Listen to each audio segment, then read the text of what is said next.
Afternoon, I'm Max Brantley with the Arkansas Times. It's Wednesday, September the 10th. News in Arkansas today. Maybe we ought to make this video cast the U.S. Senate race in Arkansas's daily report. With $20 million or more being spent on this race, it's not surprising that the airwaves are full of messaging from the top two candidates, Tom Cotton, the Republican, and Mark Pryor, the Democrat, trying to make the case that they're the better candidate for election. Today's news are these. First, Mark Pryor is having a news conference in advance of an expected vote on a Paycheck Fairness Act. This is to guarantee equal pay for women. He's going to vote for it. Tom Cotton has voted against this legislation in the House. It's a particularly sensitive issue because Mark Pryor has shown some unexpected weakness among Democratic women voters. So this is an effort to shore up that base.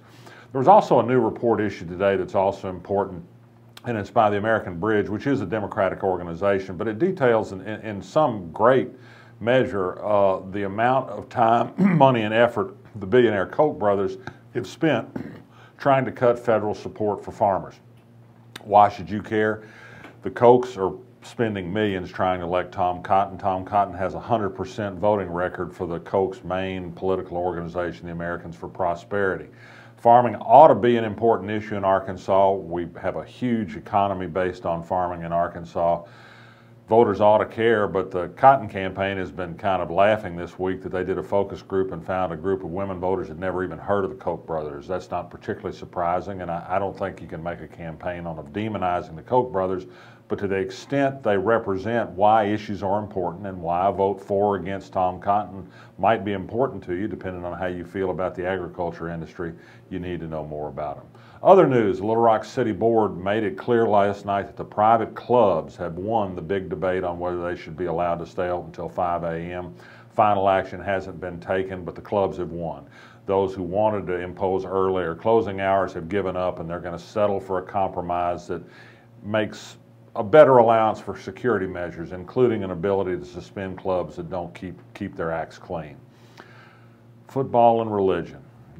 Football is religion, isn't it? News today about interesting stories, one from Ole Miss where the Freedom from Religion Foundation is interested in organized prayer exercises and a team chaplain for the Ole Miss football team. This is a publicly financed institution.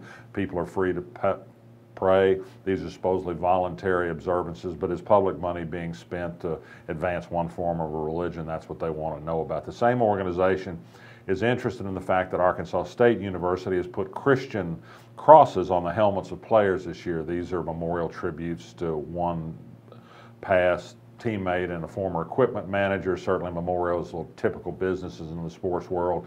You have to wonder if Christian symbols have to be the only way that this can be observed. I don't know, maybe there's a Jew on the football team at ASU that would prefer a Star of David in memoriam than a Christian cross, but this is Arkansas. Other news, Central High School again led the list of Arkansas high schools with a number of National Merit Scholarship semifinalists, far ahead of every other school in the state. Fayetteville and Cabot also had good numbers of those scholars. The governor candidates, Mike Ross, the Democrat, and Asa Hutchinson, the Republican, will appear in a statewide TV debate to be hosted by Channel 4. That will be Friday evening, September, or is it Saturday evening? Friday evening, let's make it September the 19th. Sorry, it'll be on affiliate stations, so it'll be viewed statewide. Conway voters last night approved rededication of a sales tax so that they can spend tens of millions of dollars to build a highway connection that was demanded by the developer of a proposed shopping center. Conway decided that shopping center is worth them providing a little subsidy to private business. Sad news today, Jeff Baskin, the director of the North Little Rock Library, died last night after several months of suffering from cancer.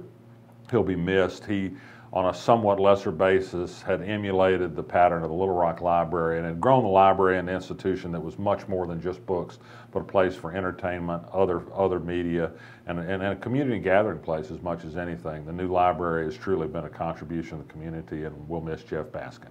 I'm Max Brantley. I'll be back tomorrow.